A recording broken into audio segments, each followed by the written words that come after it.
بسم اللہ الرحمن الرحیم۔ گمنام ہیرو کے معزز ناظرین، السلام علیکم۔ آئیے چلتے ہیں کہانی کی طرف۔ یروشلم میں دیگر مقامات مقدسہ کی طرح ماؤنٹ اسکوپس کی بڑی اہمیت ہے اور ہیبرو یونیورسٹی کو یہودیوں کا اماں بابا سمجھ لیں۔ میری سمجھ میں یہ نہیں آ رہا تھا کہ ربی موشے ہائمن کو الگ صبح یروشلم آنے کی ضرورت کیوں پیش آ گئی، اور وہ بھی ہیبرو یونیورسٹی میں۔ کیا وہ اس یونیورسٹی میں کوئی اہم لیکچر دینے آیا تھا؟ ربی ہیبرو عبرانی زبان کا بہت بڑا عالم تھا۔ جس طرح ہندوؤں نے اپنے تمام تر علوم پر اسرار علوم و فنون کو سنسکرت میں چھپا رکھا ہے، جہاں تک بڑے بڑے پنڈتوں اور جوگیوں کی ہی رسائی ممکن ہے، کیونکہ وہ سنسکرت بھی نہایت ہی پیچیدہ قسم کی ہے۔ ہندی جاننے والا ایک عام ہندو ان اسرار و رموز تک کبھی نہیں پہنچ سکتا۔ بالکل اسی طرح یہودیوں نے بھی اپنے خفیہ معاملات کو عبرانی زبان کی بھول بھلیوں میں گم کر رکھا ہے، تاکہ دوسرے لوگ ان کے راز ہائے سربستہ تک پہنچنے کی کوشش نہ کریں۔ اس مخصوص ذہنی مماثلت کی بنا پر ہی شاید ان دونوں اقوام کا ذکر ایک ساتھ ہنود و یہود کے طور پر کیا جاتا ہے، اور مسلمانوں کو خبردار کیا جاتا ہے کہ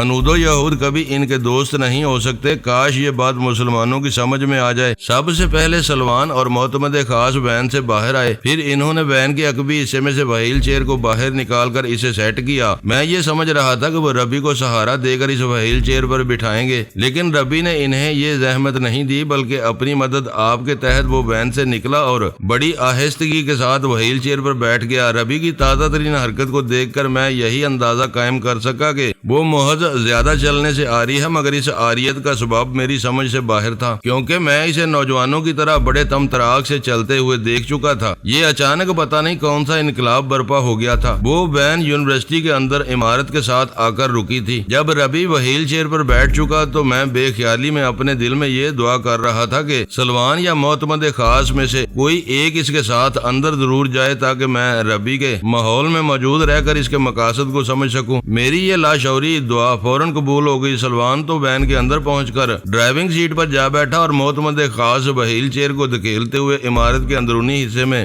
داخل ہو گیا۔ اس وقت یونیورسٹی میں آمد و رفت شروع نہیں ہوئی تھی۔ میں نے ایک بات خاص طور پر نوٹ کی کہ سلوان نے وین کو وہاں سے ہٹا کر پارکنگ وغیرہ میں لے جانے کی ضرورت محسوس نہیں کی تھی، جس سے ظاہر ہوتا تھا کہ ربی یونیورسٹی میں زیادہ دیر نہیں لگائے گا۔ میں سلوان پر سلواتیں بھیج کر معتمد خاص کے پاس آ گیا۔ میری تمام تر امیدیں اسی سے وابستہ تھی۔ امید اور خدشے کا چولی دامن کا ساتھ ہے۔ یہ زندگی کی ریل میں دو پٹڑیوں کے مانند ساتھ ساتھ چلتے ہیں۔ ہر پر امید شخص کو شعوری یا لاشعوری طور پر یہ خدشہ ضرور ہوتا ہے کہ کہیں وہ اپنے مقصد میں ناکامیاب نہ ہو جائے۔ اسی طرح چاروں جانب سے خدشات میں گرے ہوئے ہر شخص کو بھی موہوم سی امید بہرحال ہوتی ہے کہ شاید کوئی معجزہ نمودار ہو جائے اور اس کی بگڑی بن جائے۔ ان لمحات میں بھی شدید تذبذب کا شکار تھا۔ بظاہر دکھائی تو یہی دیتا تھا معتمد خاص ربی کا سایہ بن کر ہر جگہ اس کے ساتھ جائے گا، لیکن اس کے باوجود بھی یہ دھڑکا اپنی جگہ موجود تھا کہ کہیں شفاق ڈائریکٹر ربی موشے ہائمن اچانک اپنے معتمد خاص کو کٹ نہ کر دے اور میں ہاتھ ملتا رہ جاؤں۔ یہ ایک حقیقت تھی کہ میری ربی کے ماحول سے رسائی اسی معتمد خاص کی رہین منت تھی۔ اگر ربی اچانک اس دراز قامت سنہری بالوں والے سوٹڈ بوٹڈ شخص کو چھوڑ کر کسی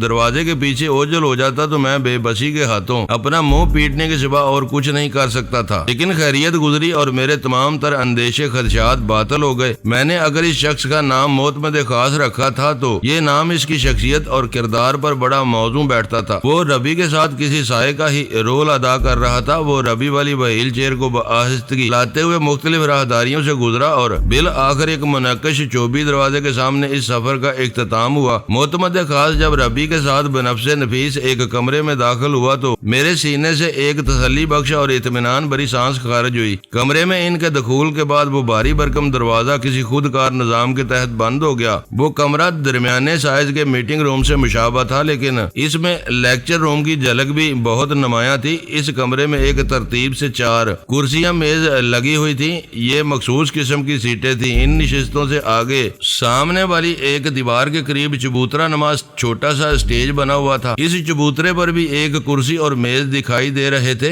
صاف نظر آتا تھا وہ نمایاں سیٹ کسی لیکچرر یا مبلغ کے لیے ہے۔ مذکورہ کمرے میں 3 افراد پہلے سے موجود تھے جنہوں نے 4 مخصوص نشستوں میں 3 سنبھال رکھی تھی۔ ربی اور معتمد خاص کو دیکھ کر وہ تینوں اپنی جگہ سے اٹھ کر کھڑے ہو گئے۔ ان کے انداز میں ایک خاص قسم کا احترام اور عقیدت پائی جاتی تھی، اور یہ سب کچھ یقیناً ربی کے لیے تھا۔ یونیورسٹی میں داخل ہونے کے بعد سے لے کر اس میٹنگ روم تک پہنچنے کے دوران میں ربی جہاں جہاں سے بھی گزرا، میں نے لوگوں کے چہروں اور انداز میں اس کے لیے یہی احترام اور عقیدت دیکھی تھی۔ وہ اس یونیورسٹی اور وہاں کے لوگوں کے لیے کئی حوالوں سے محترم تھا۔ یہودی قوم ربی موشے ہائمن کو کتنا بلند مرتبہ سمجھتی تھی، یہ مجھ سے زیادہ اور کون جان سکتا تھا۔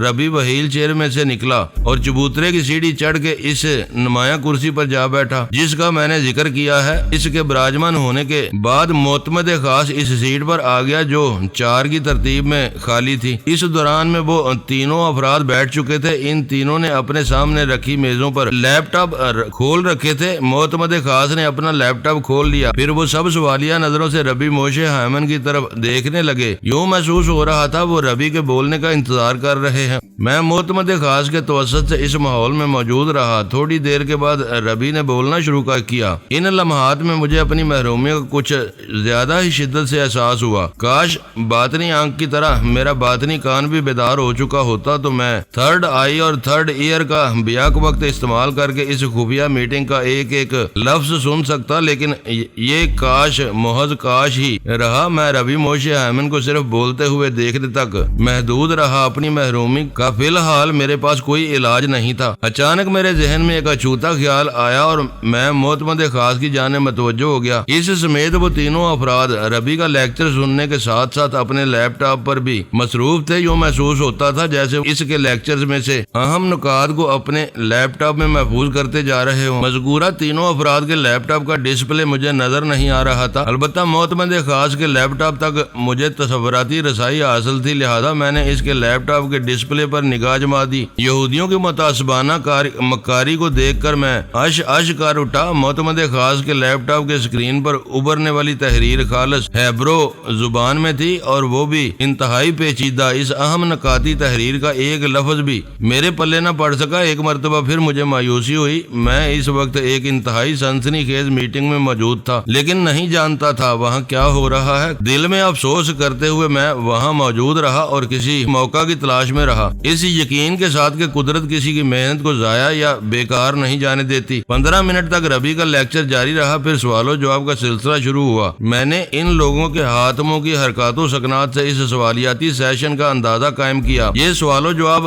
ربی اور ان 3 افراد کے درمیان ہو رہے تھے جو پہلے سے اس میٹنگ روم میں ربی کی آمد کے منتظر تھے۔ اس دوران میں معتمد خاص اپنے لیپ ٹاپ کے ساتھ مصروف رہا۔ ربی اور اس کمرے میں پہلے سے موجود 3 افراد کی آواز مجھ تک نہیں پہنچ سکتی تھی، لہذا میں معتمد خاص کے ساتھ چپک گیا، اور اسی وقت میری خوشی کی کوئی انتہا نہ رہی۔ محنت اور صبر ضرور رنگ لاتے ہیں۔ انسان مضبوط قوت ارادی اور پختہ عزم کے ساتھ اسی مہم میں جتا رہے تو بالآخر وہ اپنے مقصد کو حاصل کر کے ہی رہتا ہے۔ سچی لگن نتیجہ خیز ثابت ہوتی ہے۔ میری خوشی کا سبب معتمد خاص کی وہ حرکات تھی جو اس کے لیے ایک روٹین کا کام تھا، مگر اس کی یہ روٹین میرے لیے پروٹین سے بھرپور ثابت ہوئی۔ اس نے لیپ ٹاپ پر ربی کے لیکچر کے جو اہم نکات محفوظ کیے، ان کے آخر میں کوئی نام بھی ٹائپ کیا، پھر لینگویج کنورژن کے آپشن میں جا کر اپنے لیپ ٹاپ کو مختلف کمانڈ دینے لگا۔ میں کمپیوٹر اور اس کے استعمال سے کچھ زیادہ واقفیت نہیں رکھتا تھا، بس میں یہی سمجھ سکا کہ وہ سروائیول ڈکشنری کے پورشن کو آزما رہا تھا۔ فوری طور پر میرے ذہن میں یہی آیا کہ وہ ان خفیہ اہم نکات کو ہیبرو سے دوسری زبانوں میں منتقل کرنا چاہتا ہے۔ اگلے ہی لمحے میرا یہ اندازہ درست ثابت ہوا۔ معتمد خاص نے لینگویج کنورزیشن کے عمل سے گزرتے ہوئے سورس لینگویج کے کالم میں ہیبرو کو رکھا اور ٹارگٹ لینگویج کے کالم میں جرمن، فرنچ، اسپینش، اٹالین، پرتگیز اور انگلش ٹائپ کر کے کلک کر دیا۔ دیکھتے ہی دیکھتے ہیبرو زبان میں تحریر وہ اہم نکات دنیا کی 6 اہم زبانوں میں منتقل ہو گئے۔ معتمد خاص باری باری ایک ایک پیج کا جائزہ لینے لگا۔ وہ تھوڑی دیر تک اسکرین پر کھلے ہوئے پیج پر غور کرتا رہا، پھر آگے بڑھ جاتا۔ یوں محسوس ہوتا تھا وہ اس تحریر کی کاپیاں مختلف لوگوں کو میل کرے گا۔ جب وہ انگلش پیج پر پہنچا تو میری اوپر کی سانس اوپر اور نیچے کی نیچے رہ گئی۔ وہ کوئی طویل و عریض تحریر نہیں تھی، مجھے اسے پڑھنے میں بہت زیادہ وقت لگتا۔ 3rd آئی کے توسط سے جو کچھ پڑھا وہ دماغ کی چولہے ہلا دینے کے لیے کافی تھا۔ ایک سناٹے کے عالم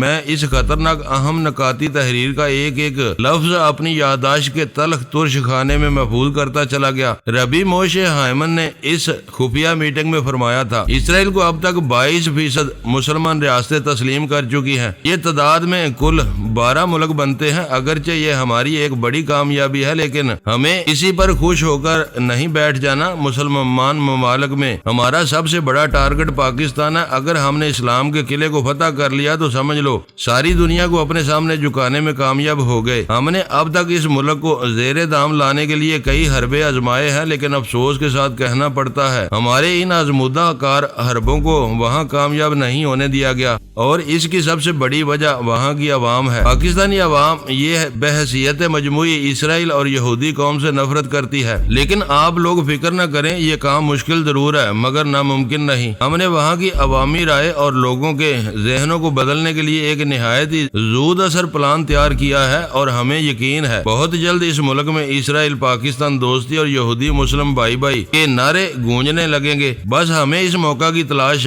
بلکہ انتظار ہے، پھر ہم ان مسلموں کو بتائیں گے کہ ایک بھائی دوسرے بھائی کی جاگیر کو ہڑپ کرنے کے لیے کس طرح اس کی گردن پر چھری چلاتا ہے۔ فتح خیبر سے لے کر آج تک مسلمان ہمیں مختلف ہیلوں بہانوں سے نقصان پہنچاتے رہے ہیں۔ یہ سارا نقصان سود در سود ہمیں وصول کرنا ہے۔ کسی زمانے میں مسلمانوں کی طرف سے ہمارے بارے میں یہ احکام آئے تھے، یہودیوں کو جزیرہ عرب سے نکال باہر کرو۔ ان قریب ہم مسلمانوں کو اس دنیا سے نکال باہر کریں گے۔ یہ ہمارا مشن ہے۔ ہم اپنے مشن کی تکمیل کے لیے کسی بھی حد تک جا سکتے ہیں۔ آج کی میٹنگ کے اہم نکات کو نوٹ کر لو۔ ہمیں اسرائیل کی سرحدوں کو عراق سے مصر تک اور دوسری جانب شام سے مدینہ تک پہنچانا ہے۔ مسجد اقصی کو گرا کر وہاں ہیکل سلیمانی تعمیر کیا جائے گا۔ بیت المقدس کی ہر اس عمارت کو مسمار کر دیا جائے گا جو ہمارے نزدیک غیر متبرک ہو۔ فلسطین ریڈیو کو وارننگ دی جائے کہ وہ سورہ بقرہ کی تلاوت نشر نہ کرے، اور نہ ہی وہاں سے کوئی ایسا اشتعال انگیز پروگرام پیش کیا جائے جو مسلمانوں کو بیت المقدس کی واپسی پر اکساتا ہو۔ 1 مہینے کے بعد ہم پھر ملیں گے اور میں آپ لوگوں کو اپنے اس خفیہ منصوبے کی تفصیل بتاؤں گا جس پر عمل کر کے ہم مسلمانوں کو گھٹنے ٹیکنے پر مجبور کر سکتے ہیں۔ مضموم عزائم پر مبنی اس خرافاتی لیکچر کی خطرناکی اپنی جگہ، لیکن اس تحریر کو آخری لفظ تک پڑھنے کے بعد بے اختیار میرے دل سے نکلا ایسا کبھی نہیں ہو سکے گا، کبھی نہیں۔ اس اشتعال اور انتشار انگیز تحریر کے آخر میں لکھا تھا، سیکٹری ربی موشے ہائمن ہرشل حنان۔ مجھے یہ اندازہ لگانے میں ایک لمحے کی دیر نہ لگی کہ سیکٹری موشے ہائمن سے مراد وہی دراز قامت سوٹڈ بوٹڈ شخص تھا جسے میں نے ربی کے معتمد خاص کا ٹائٹل دے رکھا تھا۔ اب تو اس کا نام بھی سامنے آ گیا تھا۔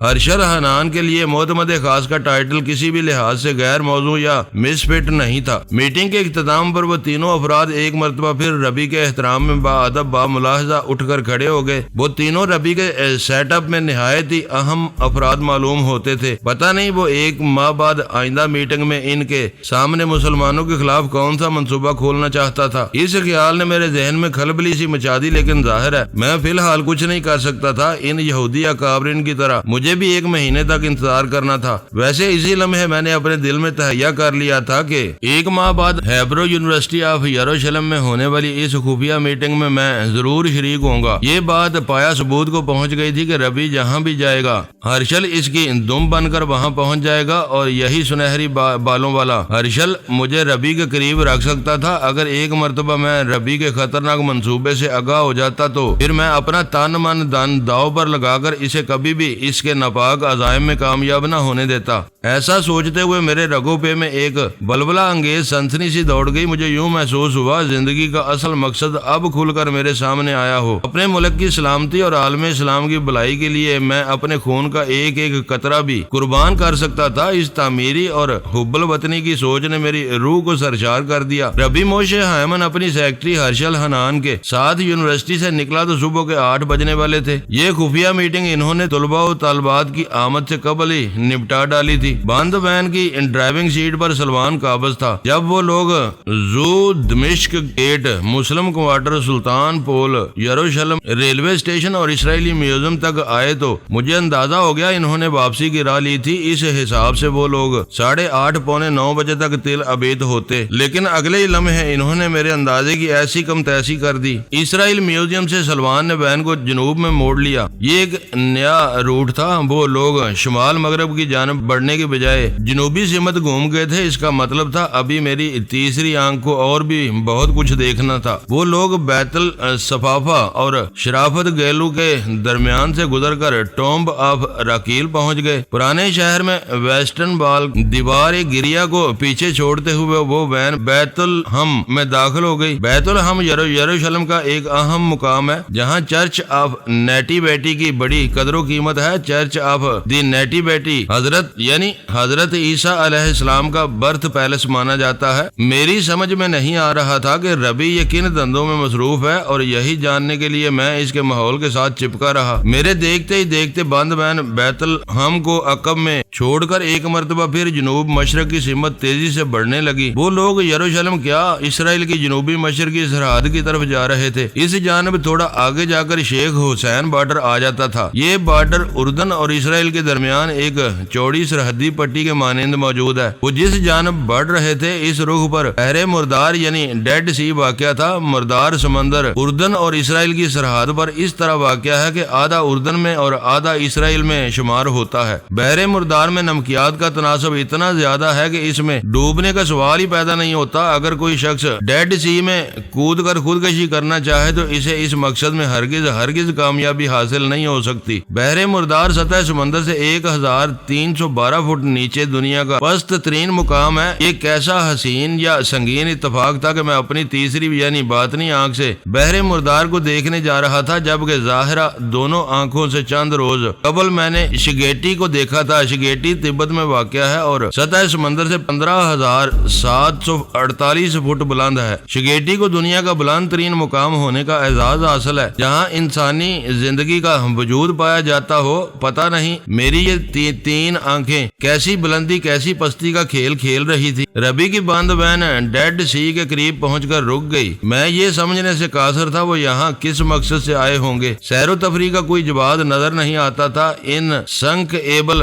سویم کے بھی وہ شائق دکھائی نہیں دیتے تھے، ورنہ محض تفریح کی غرض سے اس طرف رخ کرنے والے بحر مردار میں ان سنک ایبل سویم سے ضرور لطف اندوز ہوتے ہیں۔ ربی موشے ایمن اور اس کے چیلے چانٹے اتنے بھی حساس اور حمیت دار نہیں تھے کہ ان کا ضمیر ملامت پر اتر آیا۔ مسلمانوں کے خلاف ایک خوفناک اور گہری سازش کے تانے بانے بننے کے بعد وہ زبردست احساس ندامت میں مبتلا ہو گئے ہوں اور یہ سوچا ہو کہ چلو یار روح کے دباؤ سے نجات حاصل کرنے کے لیے خودکشی ہی کر لیں۔ بالفرض محال اگر انہوں نے ایسا کوئی ارادہ باندھ بھی لیا تھا تو بہرحال بحر مردار میں اتنی عزت ضرور موجود تھی، وہ ان کی ناپاک روحوں کو قبض کرنے کے لیے کسی بھی صورت تیار نہیں ہو سکتا تھا۔ وہ بحر بے جان تھا، بحر بے ضمیر نہیں۔ میری ان تلخ و ترش سوچوں کے دوران ہی میں بند وین کے دروازے کھلے اور سلوان ہرشل وین سے باہر آ گئے۔ ان کا انداز یہ ظاہر کرتا تھا کہ وہ ربی اور اس کی وہیل چیر کو بھی باہر لانے کا ارادہ رکھتے ہیں۔ میں سانس روک کر ان کے ماحول سے چپکا رہا۔ اب کچھ پیش آتا ہے تب کچھ پیش آتا ہے۔ پھر جیسے ہی وہ دونوں وین کے عقبی حصے کی جانب بڑھے، میری تھرڈ آئی کے سامنے پھیلا ہوا منظر ایک جماکے سے زیر و زبر ہو گیا۔ ایک تیز نسوانی چیخ نے سب کچھ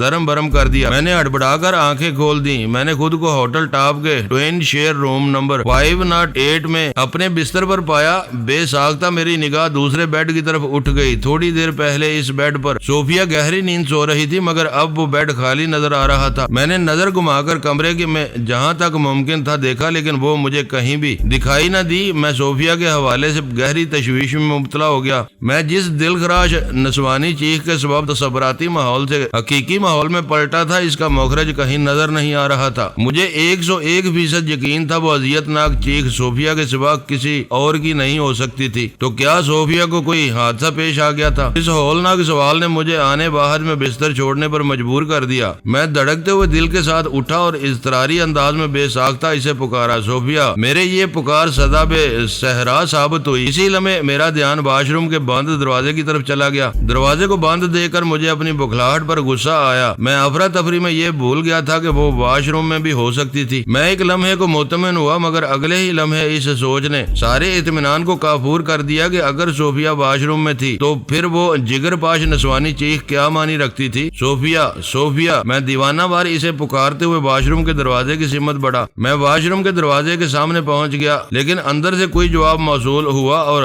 نہ ہی کوئی رد عمل دیکھنے یا سننے کو ملا۔ اس صورتحال نے میری تشویش کو ساتویں آسمان پر پہنچا دیا۔ اگر صوفیہ واش روم کے اندر موجود تھی اور بخیری و عافیت تھی تو پھر میری پکار اس کی سماعت تک کیوں نہیں پہنچ رہی تھی؟ جب میرا پیمانہ صبر لبریز ہونے لگا تو میں نے واش روم کے دروازے کو دڑا کر رکھ دیا۔ اس کے ساتھ ہی ہجانی انداز میں میرا استفساریہ بھی جاری رہا۔ صوفیہ تم ٹھیک تو ہو؟ میرے سوال کا جواب کیوں نہیں دے رہی ہو؟ میں سخت پریشان ہوں، بولو تم واش روم میں ہو، واش روم کے اندر موجود تو ہو نا؟ میرے اس رویے کے جواب میں بھی جب واش روم کے اندر خاموشی طاری رہی تو میں نے دروازے کے ہینڈل کو گھما کر دروازے کھولنے کی کوشش کی۔ اگلے ہی لمحے مجھے اندازہ ہو گیا دروازے کو اندر سے کنڈی لگی ہوئی تھی۔ اس کا ایک ہی مطلب تھا، وہ اندر موجود ہے۔ اس سنگین صورتحال نے میرے ذہن کو بڑی بری طرح الجھا کر رکھ دیا۔ اگر وہ واش روم میں تھی تو پھر میری بات کا جواب کیوں نہیں دے رہی تھی؟ میں نے ایک آخری کوشش کے طور پر اسے ایک مرتبہ پھر پکارا، صوفیہ میری بات غور سے سنو، اگر تم نے چند سیکنڈ میں مجھے واش روم کے اندر اپنی موجودگی کا احساس نہیں دلایا تو میں اس دروازے کو توڑ کر اندر گھساؤں گا۔ میری اس دھمکی کا خاطر خواہ اثر ہوا۔ واش روم کے اندر کچھ ہلچل ہوئی، پھر ایک آواز ابھرنے لگی۔ وہ آواز صوفیہ کی نہیں بلکہ شاور کی آواز تھی۔ میں نے ایک لمحہ ایک طویل سانس خارج کی اور قدرے سنبھلتے ہوئے لہجے میں کہا، خدا کا شکر ہے صوفیہ تم خیریت سے تو ہو، ورنہ میں تو تمہاری وجہ سے پریشان۔ میرا جملہ ابھی مکمل بھی نہیں ہوا تھا کہ واش روم کے اندر سے پانی گرنے کی آواز آنا بند ہو گئی۔ شاید صوفیہ نے شاور بند کر دیا تھا۔ میں نے دروازے کے قریب منہ لے جا کر ٹھہرے ہوئے لہجے میں کہا، صوفیہ میں تو ڈر ہی گیا تھا، اچھا ہوا تم نے شاور کھول بند کر کے مجھے واش روم کے اندر اپنی موجودگی اور خیریت کا یقین دلا دیا تھا۔ تم جب باہر آؤ گی تو میں پوچھ لوں گا کہ تم ایسے بھیانک انداز میں چیخی کیوں تھی۔ ادھر میری بات ختم ہوئی، ادھر واش روم کے اندر ایک نکرئی کہا بلند ہوا۔ مجھے یوں محسوس ہوا جیسے ہوٹل کے اس کمرے میں جل ترنگ بج اٹھے ہوں۔ میں اس شیریں آواز کی چمک اور کھنک کو لاکھوں کروڑوں آوازوں کے درمیان شناخت کر سکتا تھا۔ اس آواز کا ایک ایک سر اور اس سر میں برے راز کا میں ذائقہ شناس تھا۔ ایسی کیف آور اور لذت آفرین آواز میں نے اپنی ساری زندگی میں کسی اور کی نہیں سنی تھی۔ وہ طلسماتی آواز مجھے اپنے سحر میں گرفتار کرنے لگی۔ میں اس مخمور آواز کی شبنمی گداز میں پرتوں میں خود کو لپٹتا ہوا محسوس کرنے لگا۔ میں نے اپنے آواز کو حتی المکان قابو میں رکھتے ہوئے اسے آواز دی، اے بتوں کی شہزادی تم اس واش روم میں کیا کر رہی ہو؟ میں نے محسوس کیا جیسے میری آواز کسی اندھے کنویں میں سے ابھر رہی ہو۔ مجھے خود اپنی آواز انجانی اور ناشناسا سی لگی۔ میں دھڑکتے ہوئے دل کے ساتھ اس کے بولنے کا انتظار کرنے لگا۔ مسحور کن نکرئی کہکا لگانے والی کوہسار کی ملکہ نے میرے سوال کا جواب نہیں دیا۔ اگلے ہی لمحے واش روم کا دروازہ کھلا اور وہ میرے سامنے آ گئی۔ میری نگاہ نیلگری کے سراپا پر جم کر رہ گئی۔ وہ بات گاؤن میں لپٹی ہوئی دکھائی دی، لیکن وہ گاؤن اتنے مہین کپڑے سے بنا ہوا تھا کہ اس کے اندر نیلگری کے جلملاتے بدن پر نگاہ ٹکانا مشکل نظر آتا تھا۔ اسے اپنے سامنے اس حالت میں کھڑے دیکھ کر میں مبہوت سا ہو کر رہ گیا۔ اس کا ملکوتی حسن ایسے ہی روب داب والا تھا۔ میں نے بدقت تمام اس کے کندن بدن سے نظر چرائی اور اس کے عقب میں واش روم کے اندر متلاشی نگاہ دوڑانے لگا۔ میرا دل داغ سے رہ گیا۔ اگلے ہی لمحے میری متلاشی نگاہ ناکام و نامراد واپس لوٹ آئی۔ میں نے بے ساختہ سوالیہ انداز میں نیلگری کے چہرے کی طرف دیکھا، پھر بکھری ہوئی آواز میں پوچھا، صوفیہ کہاں ہے؟ جواب میں نیلگری کے یقوتی لب واہ ہوئے۔ ان ادھ کھلے گلابوں پر معنی خیز مسکراہٹ ابری اور وہ اپنے لچکتے مہکتے سراپا کے ساتھ میری جانب بڑھنے لگی۔ میں غیر ارادی طور پر پسپا ہونے لگا۔ پورے اسرار قوتوں کی مالک وہ خود مختار حسینہ اپنے جوبن کے تمام تر ذخیرے کے ساتھ پتہ نہیں مجھے کون سی آزمائش سے دوچار کرنے آئی تھی۔ ان سنگین لمحات میں مجھے اپنی سانس بغاوت پر آمادہ نظر آئی۔ یہ بڑی دو رخی صورتحال تھی۔ میں نے ان نازک لمحات میں خود کو ایک دوراہے پر کھڑے پایا۔ اس رنگین و سنگین دو شاخے کی ہر ڈال حسن سے شروع ہو کر جوانی پر ختم ہو جاتی۔ ایک طرف نیلگری کا پرکار بے حجاب شباب حالات میں رنگینی بھر رہا تھا تو دوسری جانب صوفیہ کا پر اسرار غیاب معاملات کو سنگینی کی طرف لے جا رہا تھا۔ میں صحیح معنوں میں ایک تشویشناک آزمائش سے دوچار تھا، اور اس تشویش میں اگر میں نے اپنی سانس کو بغاوت پر آمادہ محسوس کیا تھا تو یہ قطعاً غلط نہیں تھا۔ نیلگری شاخ گل کے مانند بڑے دلکش انداز میں لچکتے ہوئے میری جانب بڑھ رہی تھی۔ اس کے گداز شنگرئی ہونٹوں پر ایک دل آویز معنی خیز مسکراہٹ سجی تھی۔ اس ملکوتی تبسم نے اس کے رسیلے لبوں میں بڑی کیف اور زندگی بھر دی تھی۔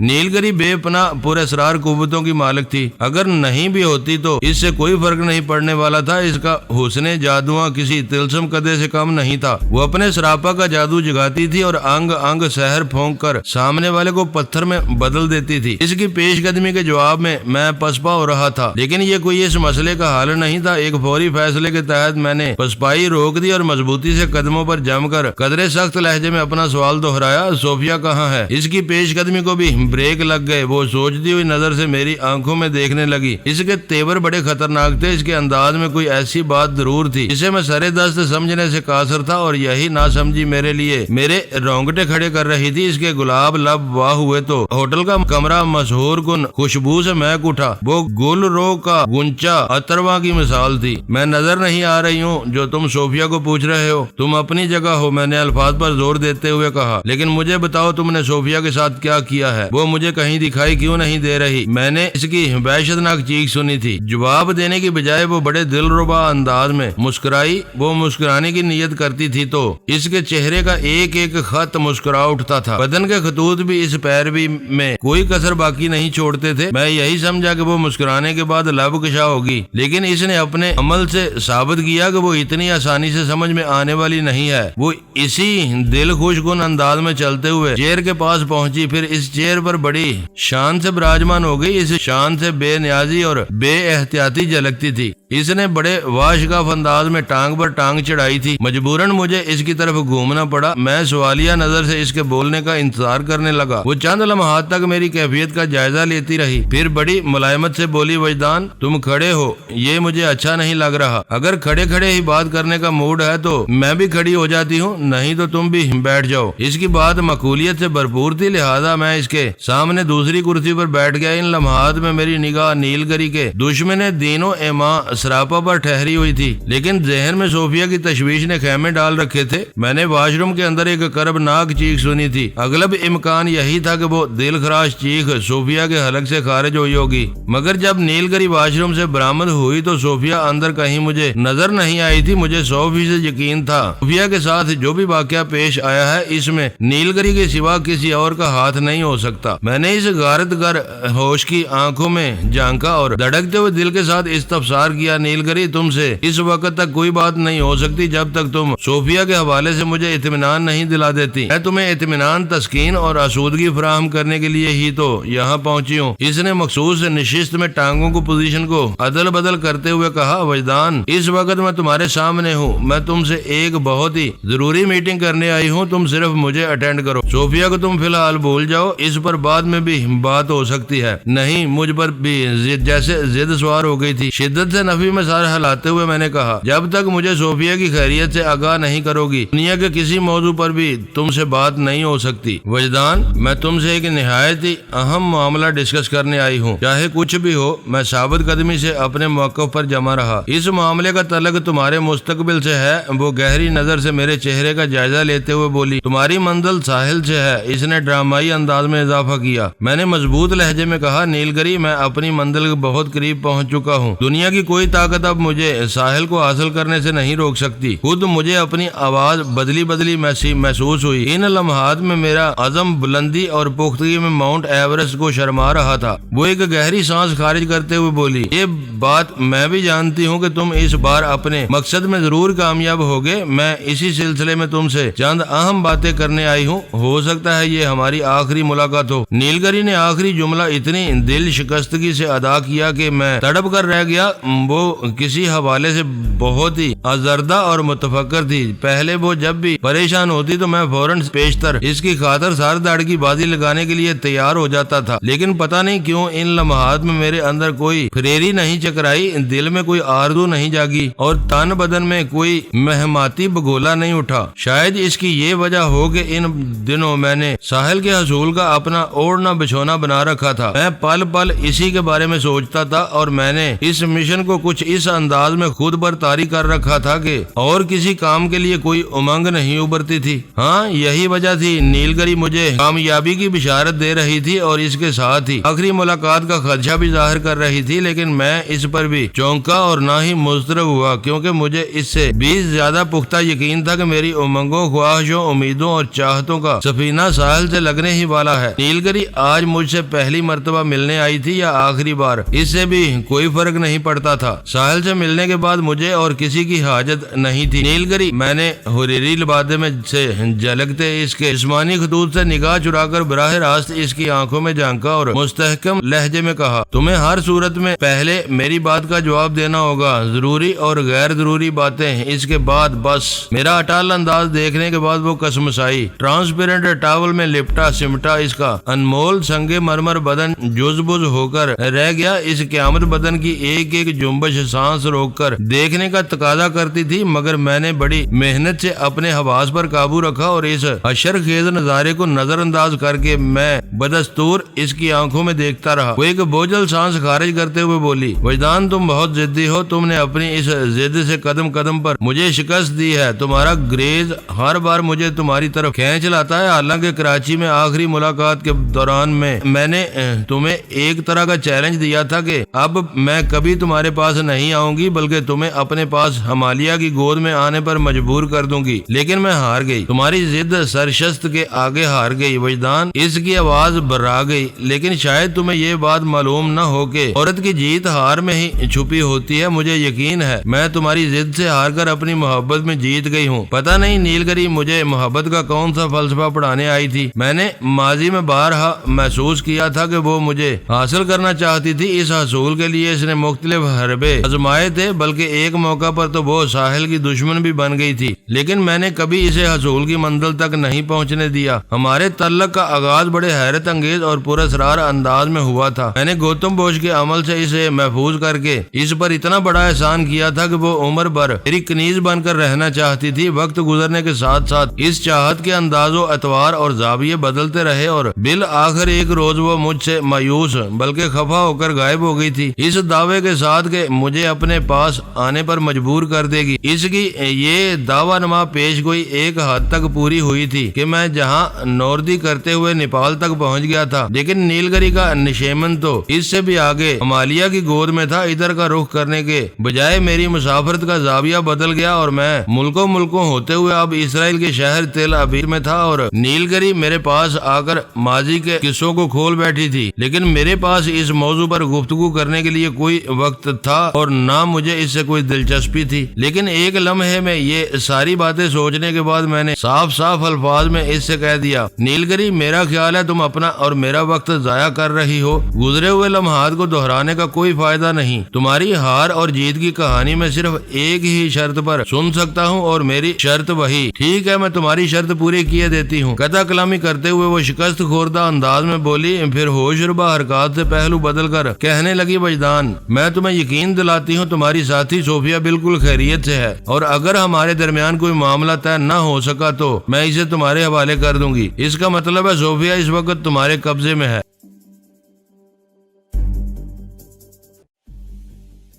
معزز ناظرین، لائک کریں، شیئر کریں اور کمنٹس باکس میں پاک آرمی زندہ باد، پاکستان پائندہ باد کا نعرہ ضرور درج کر کے اپنے ملک پر فخر کریں اور پاکستان کی بنیادیں مضبوط کرنے میں اپنا کردار ادا کریں۔ ویڈیو دیکھنے کا شکریہ۔ معزز ناظرین، اپنا خیال رکھیے گا اور ہمارے چینل کا بھی۔ ISI پاک آرمی زندہ باد، پاکستان پائندہ باد۔